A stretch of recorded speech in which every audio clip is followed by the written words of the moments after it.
Services are no longer needed. Bolton texting a cable news host while on the air what he says about the president contradicting him. The alarming new headline on vaping tonight, the emergency right here in Houston at a high school. A student collapsing, rushed to the hospital. And tonight, the new death. Now 6 people possibly linked to e-cigarettes, this time the patient in their 50s. We are following a major train derailment, evacuations underway tonight, homes and schools, what the train was carrying. Tonight, the stunning images. Look at this, what we rarely see. This is what it was like inside Dory in a Category 5, tearing through this home, loved ones wondering if the home would come down on them. The deadly school bus accident tonight, the bus driver killed, several children hurt. What authorities think happened to the driver. Tonight, the new images, the major U.S. strike on ISIS fighters, just 24 hours after our exclusive report inside Iraq and Syria. The refugee camps where ISIS fighters are now living, where children are dancing around the ISIS flag. Tonight, the Trump administration responding to our report. Getting out alive, reports a CIA operative delivering secrets back to the U.S. from deep inside the Kremlin. Tonight, news on the reported mission to get him out alive and where it's believed he is now. And the American family trapped atop a waterfall, putting a message for help on a bottle and sending it down the falls. What happens next? This is ABC World News Tonight with David Muir, reporting tonight from Houston. And good evening tonight from Houston, where the stage is set for the Democratic debate right here on ABC just 2 days from now. And we're going to have much more on that in just a moment. But we do begin tonight with the other political bombshell, the major shakeup at the White House tonight. President Trump firing his national security advisor, John Bolton, the president tweeting that he disagreed strongly with many of Bolton's suggestions, saying your services are no longer needed. Tonight, Bolton, with his own response, actually sending a text to a Fox News host while he was on the air, contradicting the president. And tonight, who will be the 4th national security advisor for President Trump? ABC's Terry Moran is at the White House. In a curt tweet this afternoon, President Trump declared he was getting rid of his 3rd national security advisor. I informed John Bolton last night that his services are no longer needed at the White House. I disagreed strongly with many of his suggestions, as did others in the administration, and therefore I asked John for his resignation, which was given to me this morning. But Bolton was not going to go quietly, firing off his own tweet minutes later, contradicting the president. I offered to resign last night, and President Trump said, let's talk about it tomorrow. And as the news broke, Bolton reached out to Fox News in real time. John Bolton just texted me just now. Okay. He's watching. Can you read it? He said, let's be clear, I resigned. Bolton also told ABC's John Carl the president's story was flatly wrong. He never asked for me to resign, directly or indirectly. The sudden turn of events was a long time coming. Bolton is a famous hawk, an early supporter of the Iraq War, and a strong advocate of a regime change in Iran, in both cases at odds with the president. John Bolton is absolutely a hawk. It's up to him. He'd take on the whole world at one time, okay? And Bolton was publicly skeptical of several of President Trump's big foreign policy moves, like the ongoing talks with North Korea. Do you take Kim Jong-un at his word? The president takes him at his word. No, I know he does, but what about you? My opinion doesn't matter. Just this morning, Bolton was at work here at the White House. He even chaired a national security meeting. And he was scheduled to be at a briefing on new counterterrorism measures. Instead, Secretary of State Mike Pompeo and Secretary of Treasury Steve Mnuchin addressed reporters. Both often battled Bolton, especially on Trump's effort to secure a peace deal in Afghanistan. Did he leave the White House because he disagreed with you in particular over talks with the Taliban? So last night, the president asked for Ambassador Bolton's resignation. As I understand it, it was received this morning. The president's entitled to the staff that he wants at any moment. And Terry Moran is live at the White House tonight. And Terry, President Trump says he will name John Bolton's replacement sometime next week. This will be the president's 4th national security advisor. And tonight, at least one top Republican is sounding the alarm on all of this upheaval in the administration.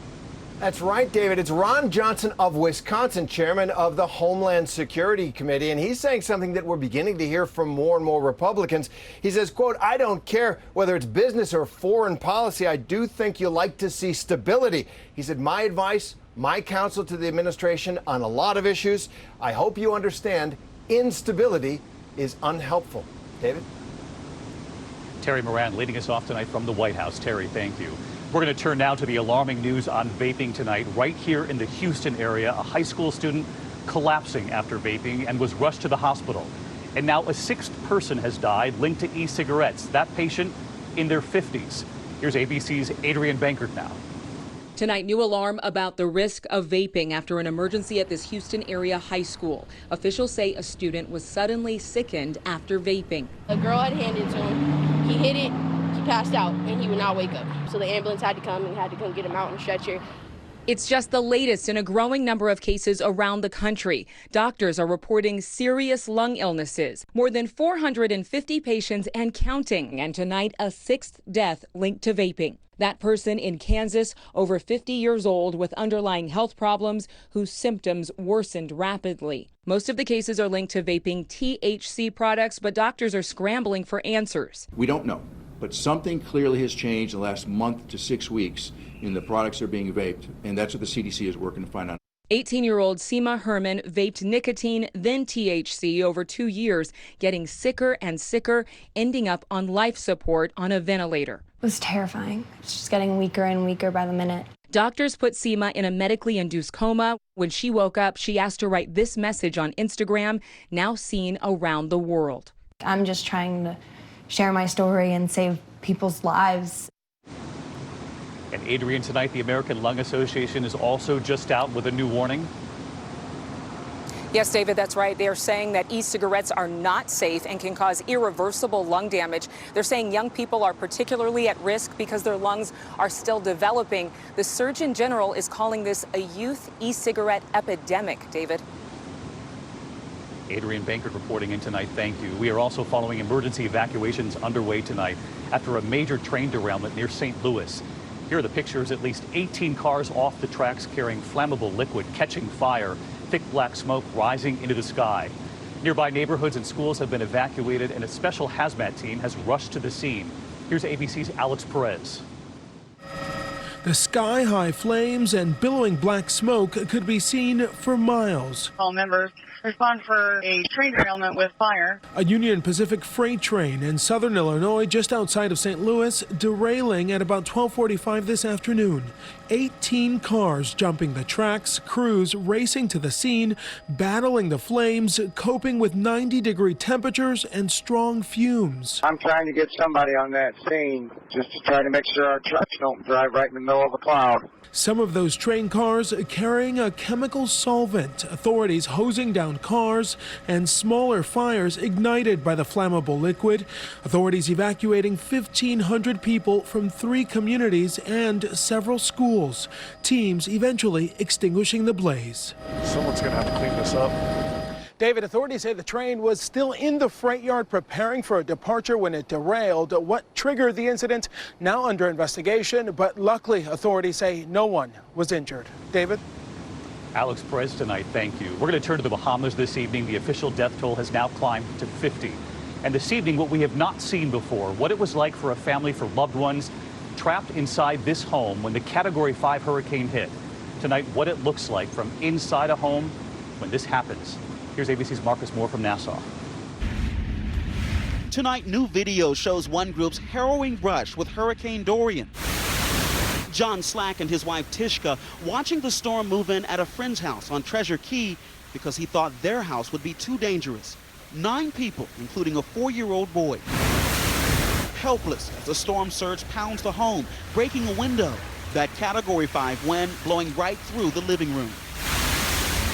And that is when things really started going downhill quickly.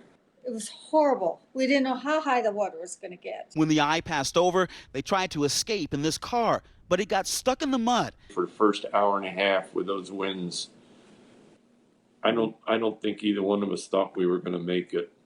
Slack, his wife, and 3 other people wound up riding out the back side of Dorian in this SUV for 17 hours before making their way back to the house. The interior now completely destroyed. Slack says the fact that their vehicle was stuck in the mud likely saved their lives because it meant the wind couldn't blow their SUV away. In the meantime, here in the Bahamas, officials are considering using cruise liners as temporary shelters for thousands of storm survivors who have nowhere to go. David?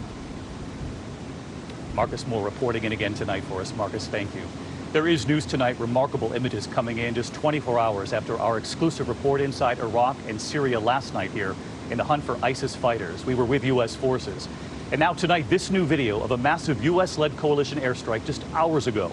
Bombs dropped on what's described as an ISIS-infested area in Iraq that the U.S. military says had become a safe haven for the terror group. It was last night here we were on the front lines with U.S. forces for an operation that took us deep into the Anbar Desert. And our team in Syria as well, where we showed you the refugee camps, one in particular, El Hol, where there are 70,000 refugees and where they believe ISIS fighters are now living. Reports of children dancing around the ISIS flag.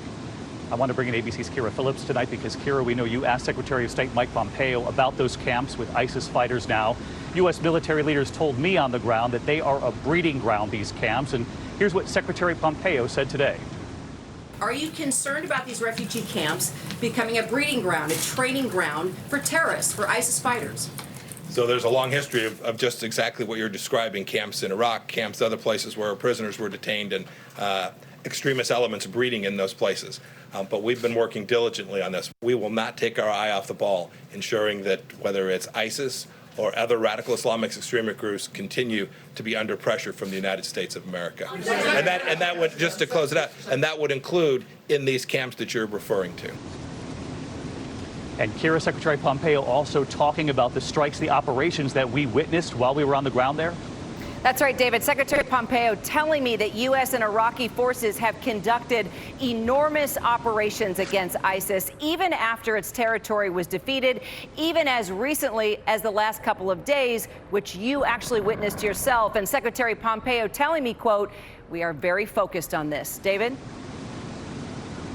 Kira Phillips live at the Pentagon tonight. Kira, thank you. And as I mentioned at the top of the news tonight, we are here in Houston, where the Democratic presidential candidates will face off just 2 nights from now.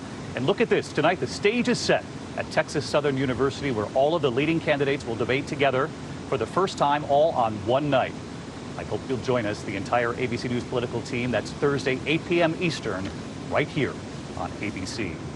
In the meantime, next to the news tonight, to those reports that a CIA operative deep inside the Kremlin and with access to Vladimir Putin was delivering secrets back to the U.S. And when the CIA feared he was about to be exposed, they launched a daring mission to get him out alive. Tonight, the Kremlin is confirming the official did work there, but calling the report that he was a spy pulp fiction. So where is he now? Here's ABC's Martha Raddatz tonight. Tonight, media reports tell an extraordinary tale. In 2016, at the height of Russian interference into our elections, the CIA reportedly had a Russian telling us all about it. But that CIA asset found himself in grave danger. The spy reportedly worked at this building in Moscow, with access to the highest levels of the Kremlin, the heart of Vladimir Putin's government.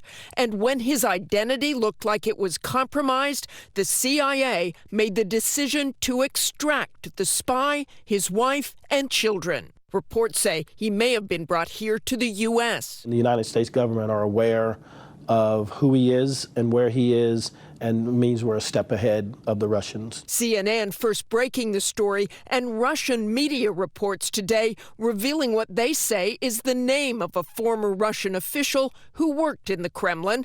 Putin's spokesman confirming the official worked there, but calling reports that he was a mole pulp fiction. Secretary of State Mike Pompeo, the former director of the CIA, saying those same reports were materially inaccurate. ABC News has not confirmed the name of the spy, nor will we repeat the name the Russians revealed. Russia has historically been unkind to those who betray the motherland. It was just last year Russia was blamed for the attempted murder by poisoning of former Russian intelligence officer Sergei Skripal in Britain. And Putin has made very clear in the past, spying will not be tolerated, saying traitors will kick the bucket. Believe me, whatever they got in exchange for it, those 30 pieces of silver they were given, they will choke on them. The Russians have no doubt been looking for the spy for years, but by identifying him, they can let him know they are still looking for him.